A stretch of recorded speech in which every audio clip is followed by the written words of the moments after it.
Welcome to Whisperwood Stories.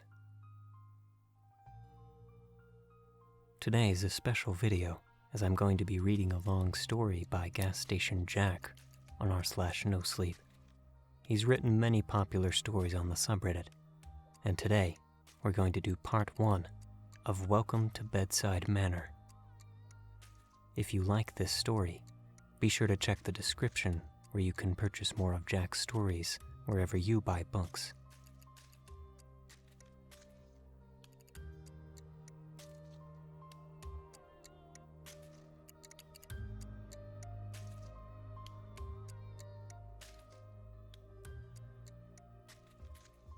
We were 1,000 miles from home when the car gave up the ghost. To be honest, I was surprised we made it as far as we did. My old Nissan had been on life support for the better part of the last decade. Now that it was dead, I almost felt relief, like the machine could finally be at peace in the great afterlife parking lot in the sky. Of course, that relief was easily outweighed by the newfound panic of being stranded in the middle of an unfamiliar nowhere. Jerry was under the hood, doing everything short of dark magic to get the engine running again, while I paced the road with a cell phone over my head and feeling about as useful as male nipples. This certainly wasn't the highlight of our cross-country road trip, but it wasn't the worst moment either. That particular honor fell upon the roadside marsupial petting zoo. To be fair, this was taking my mind off all of those things that I'd left back home, which was the entire purpose of this surprise vacation, after all. That's what my friends called it. A surprise vacation. Their delicate phrasing conjured a much kinder image of what turned out to be a low-key kidnapping. I got home from my overnight shift to find them all waiting for me in my living room, intervention style. My roommate, Jerry, the mastermind behind it all, had 2 to-go bags waiting by the front door and a map plotting our impending road trip to see the Pacific Ocean for the first time in my life. Jerry had been prone to these spontaneous, well-intended but highly irresponsible gestures for as long as I'd known him. At least this time he didn't try to gift me a stray animal he found. Normally, I would simply say thanks and shut it down before things got out of hand. But I wasn't in the proper headspace to fight back. I'd just gone through what can only be described as a traumatic event. Some people close to me had died, and there was a major misunderstanding with the new sheriff, but that's probably a story best saved for another day. Suffice to say, my friends saw that I was going through a rough patch and thought that it would be good medicine to get me far away from everything for a few days. They made sure my shifts at the gas station were covered until the end of the week, just long enough for things to settle down and go back to normal. I couldn't blame them for not understanding what was really going on. Hell, I only had a tenuous grasp on it myself, but the doctors assured me everything would be fine now, just as long as I stuck to the plan and took my medicine. After a few long days filled with tourist traps, roadside attractions, cheap motels, and car farts, it looked like we'd finally reached the end of our adventure. We were a few states shy of the West Coast, but we were low on money, and even lower on time. This trip was as close to a success as we were ever likely to get, and the car's breakdown was the final straw.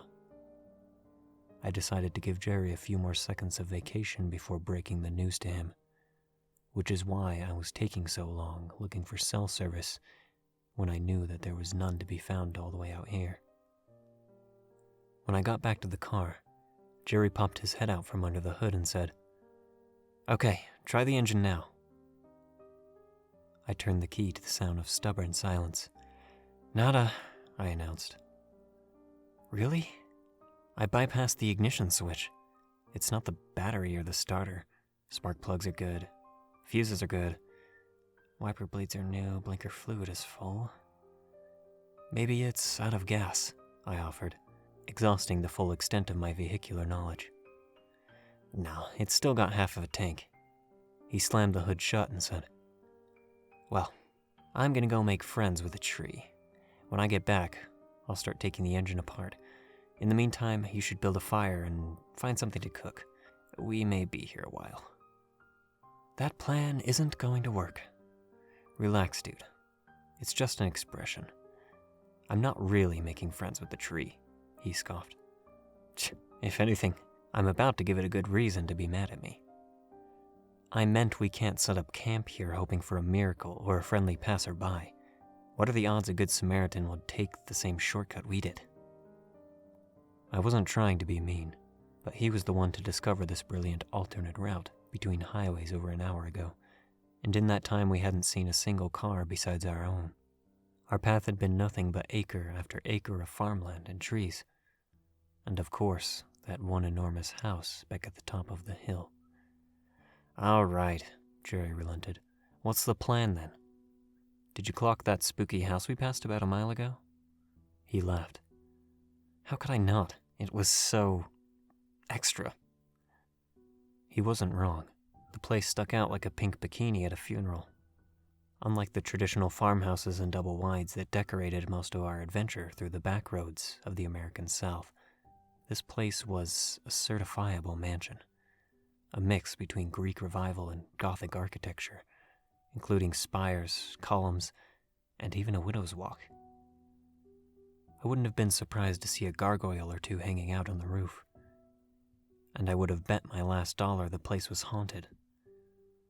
One thing was for certain. It was the sort of place I'd avoid at all costs. "I think we need to go there," I said, regrettably. Jerry eagerly agreed. As he relieved himself by the side of the road, I went into the car's trunk and collected a few necessities for the walk up the hill.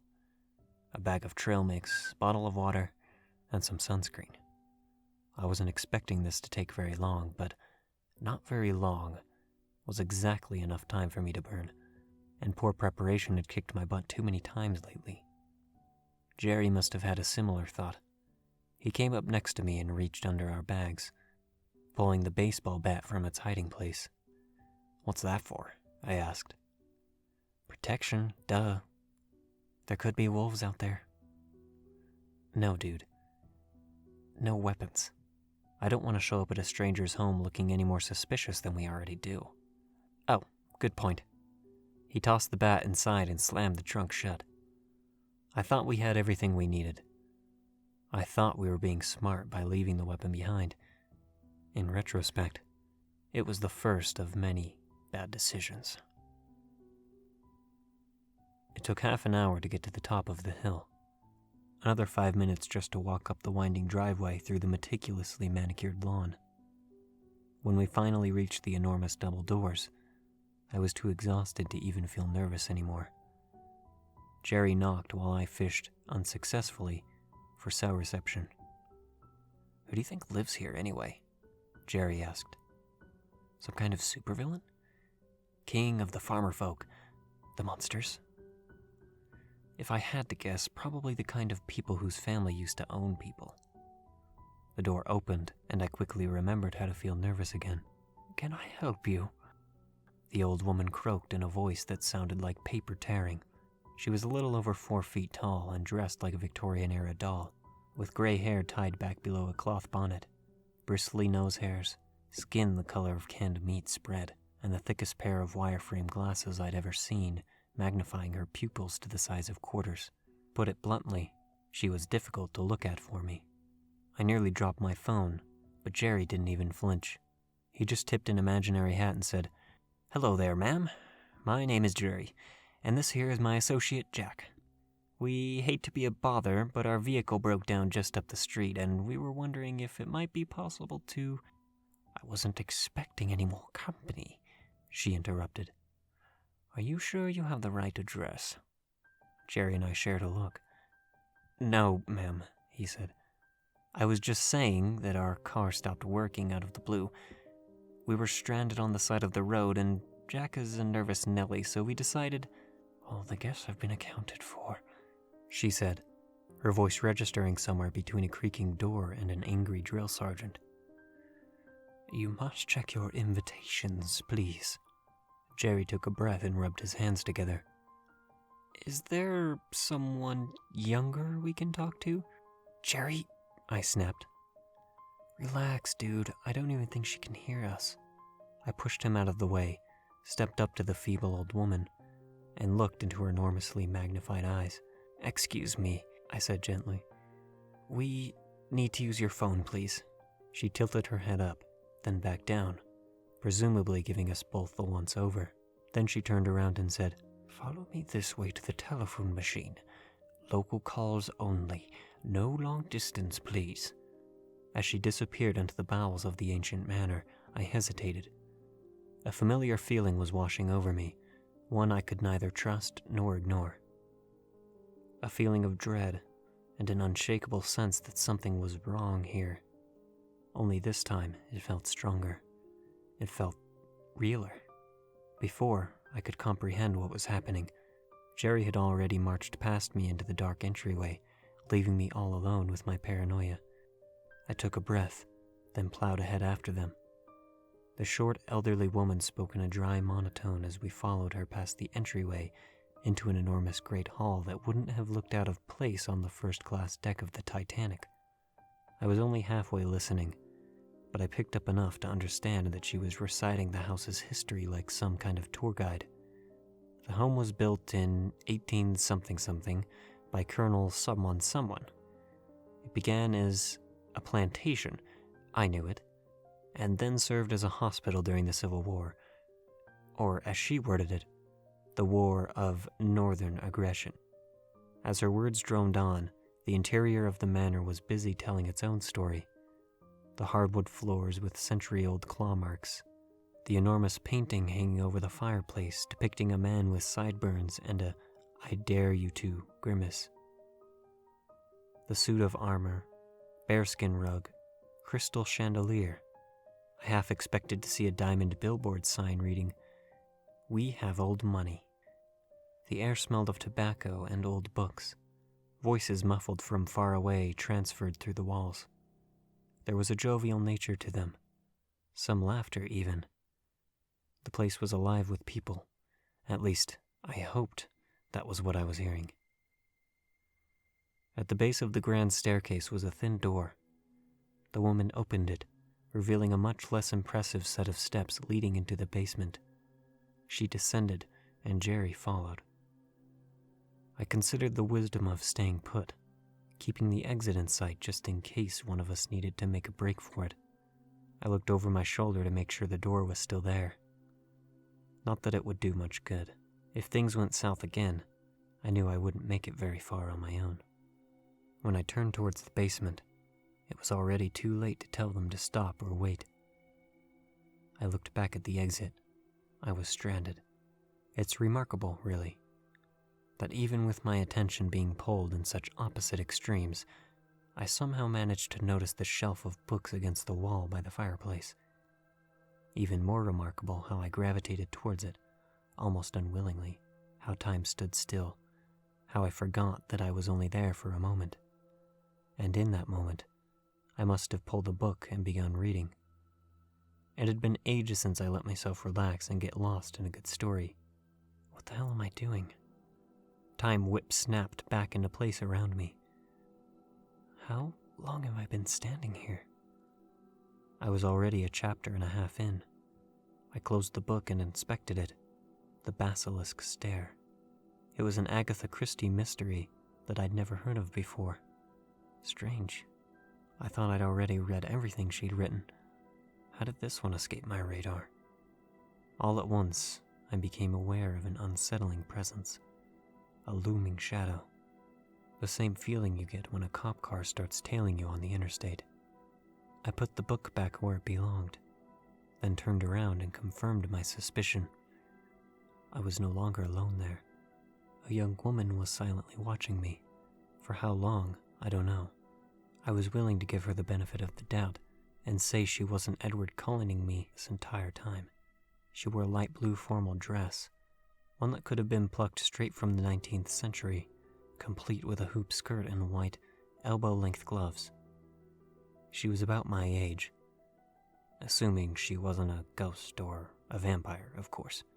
She had piercing blue eyes and black hair and ringlets framing a heart-shaped face.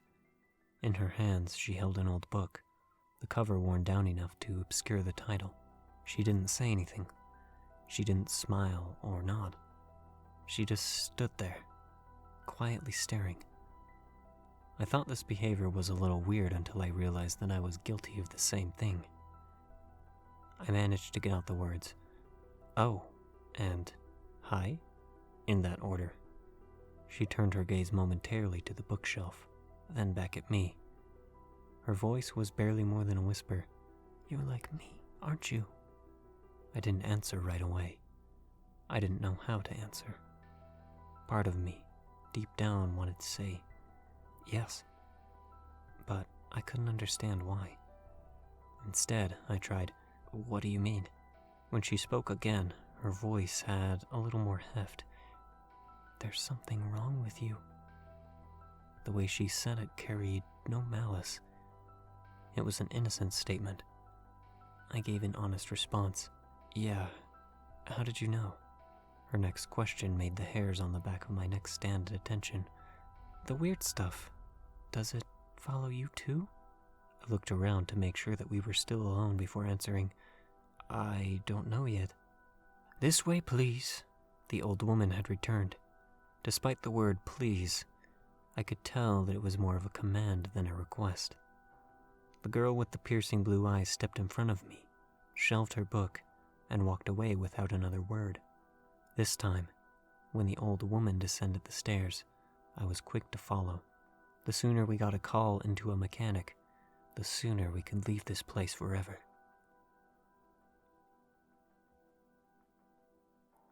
The basement room smelled exactly how I would expect an underground room to smell, musty and damp. A single bare, incandescent bulb hung from the ceiling, illuminating our surroundings. There was a broken grandfather clock against the far wall, an industrial washer and dryer combo, cardboard boxes stacked to the ceiling, and an 8-foot-tall taxidermied polar bear that begged the question, how the hell did they get that thing down here in one piece? Jerry already had the receiver of the corded telephone between his ear and shoulder when I walked in. His hands held a yellowed phone book. "Alrighty, thanks, bud. Yeah, you too." He looked at me with a strange expression. His mouth formed a smile, but his eyes were saying, "You're not going to like what I have to tell you." "What is it?" I asked. He put the phone book on the table, cradled the receiver, and took a deep breath, then answered slowly. "I've got good news and bad. You know I hate this game, right? The mechanic knows exactly where we are. He's sending out his truck for a tow, but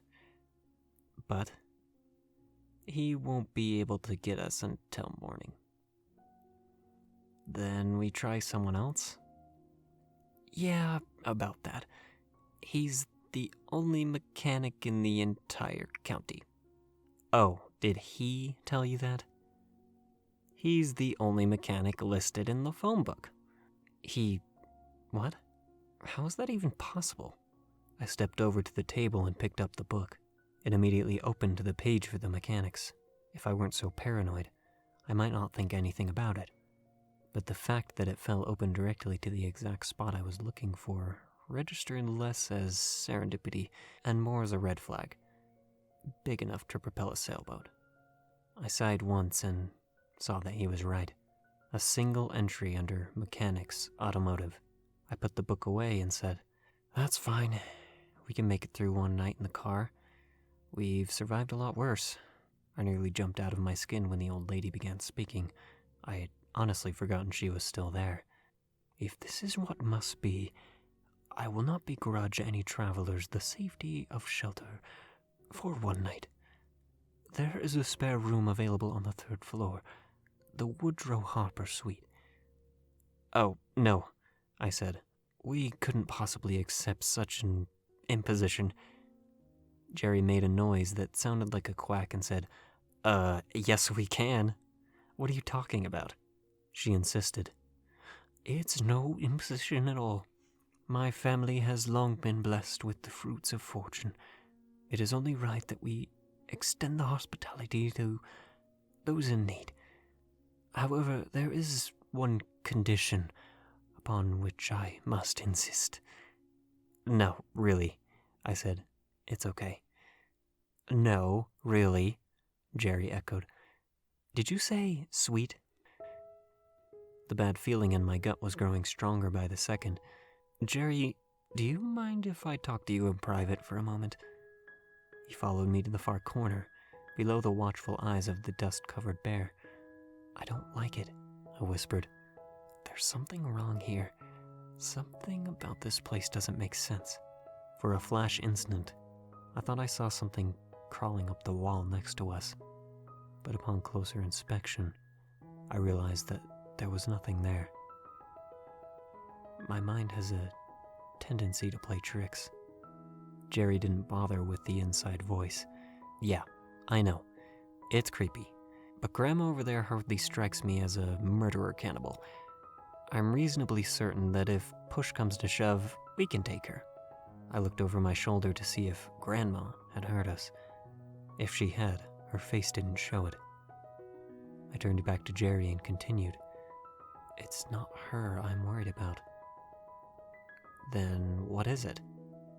I took a second to try and find the answer, but realized I didn't know. Instead, I shrugged. Hey, it's cool, Jerry said. If you're getting bad vibes, we can piece right out of here. But let me ask you this.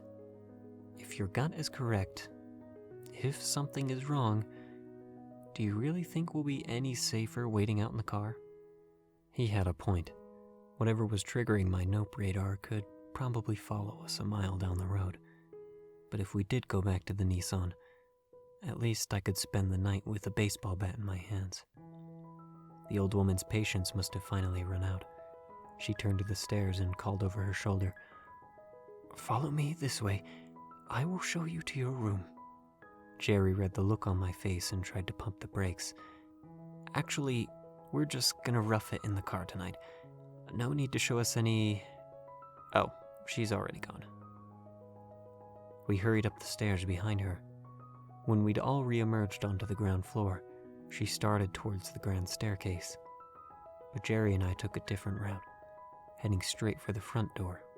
Just before I could reach the handle, the lights flickered, and a booming noise filled the room, freezing us in place.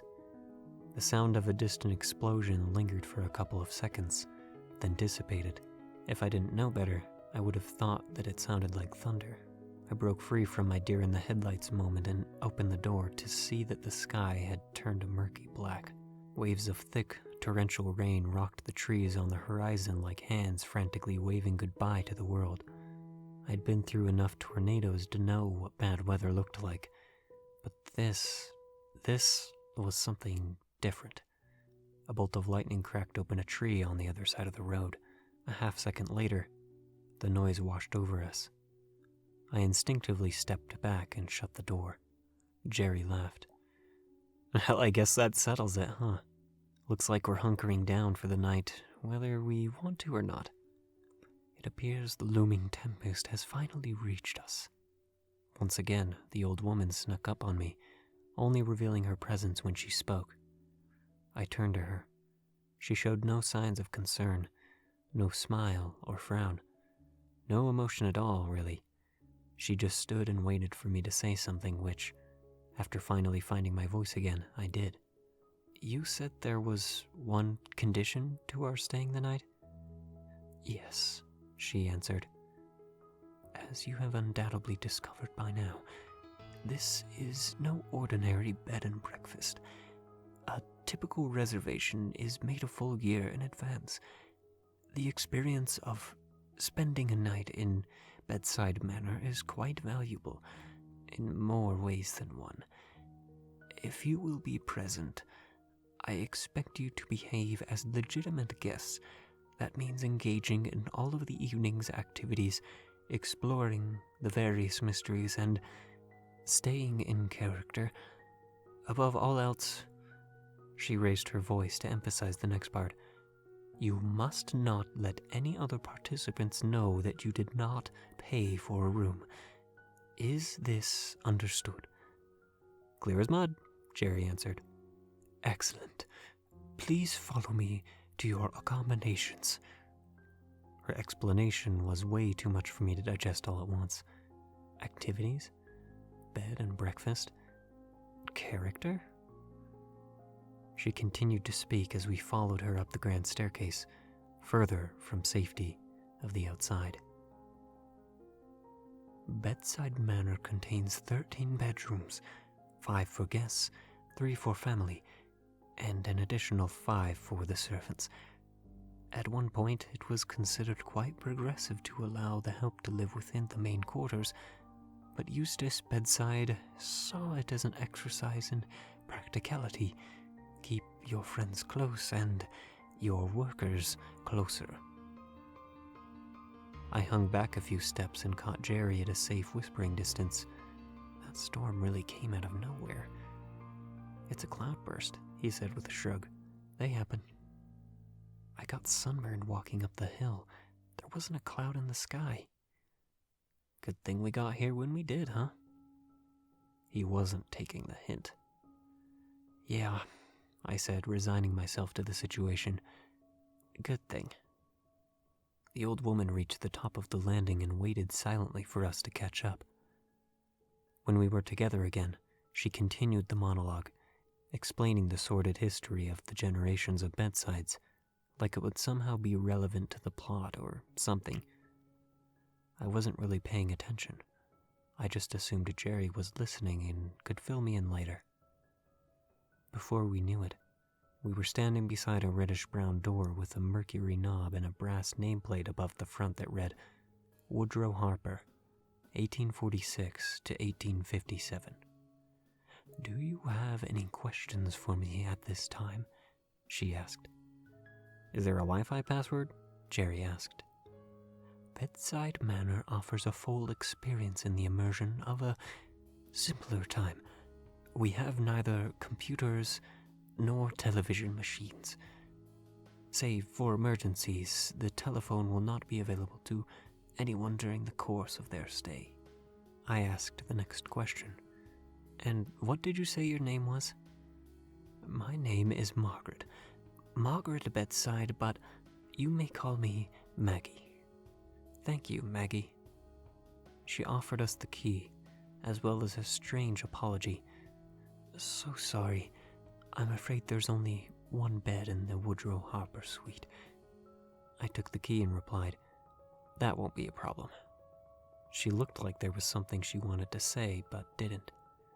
Instead, I'll leave you two to get cleaned up. Please, feel free to use any clothing you find in the armoire. Dinner begins at 7 sharp. There will be a chance for social mingling at 6.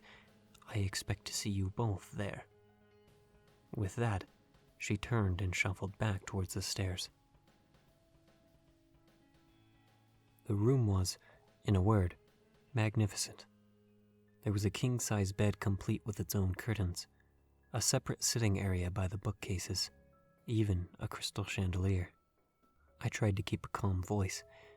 Jerry, what is your understanding of the situation we find ourselves in right now? Isn't it obvious? Not at all. Dude, check it. This is one of those murder mystery-themed bed and breakfasts. He could barely contain his excitement. I've always wanted to try one of these. Come again? He started exploring the room like a kid in a candy shop.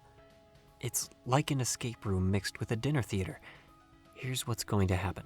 Someone's going to die tonight. And then we get to spend the weekend playing detective. The reason everything here looks and feels so creepy is by design. Old Maggie's probably just an actress. This is going to be awesome. He rushed into the bed, then excitedly called out, They got a bidet and toilet paper. How fancy do you feel right now? Because I am feeling monocle fancy. I approached the window overlooking the front of the property.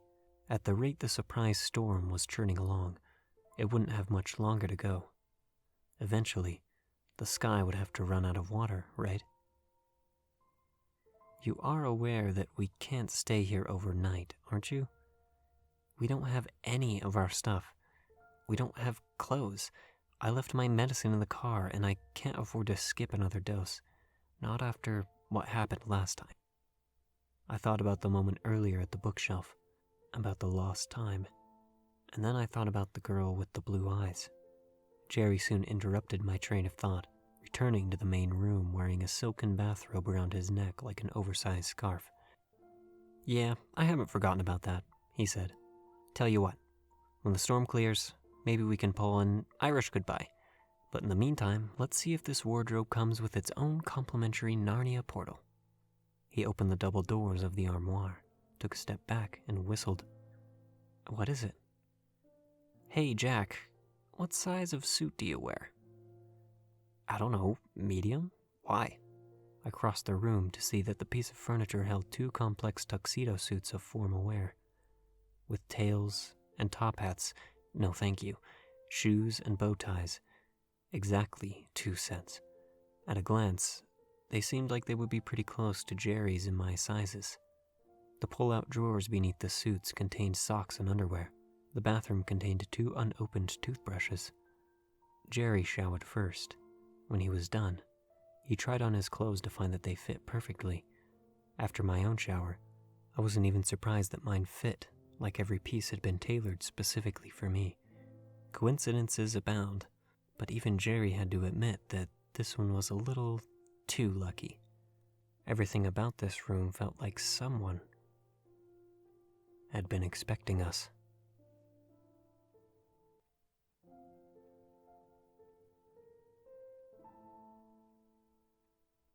Thank you for listening to Whisperwood Stories. If you enjoyed, remember to comment, like, and subscribe down below. Do you have a story that you'd like me to read here? Submit it to whisperwoodsubmissions@gmail.com. Did you like today's story? It was written by Jack Townsend, and in the description below you can find links to more books that he's written. Go check him out on Amazon or wherever you buy your books. Tune in next week for part 2 of Welcome to Bedside Manor. Thanks for listening, and don't let the shadows get too close.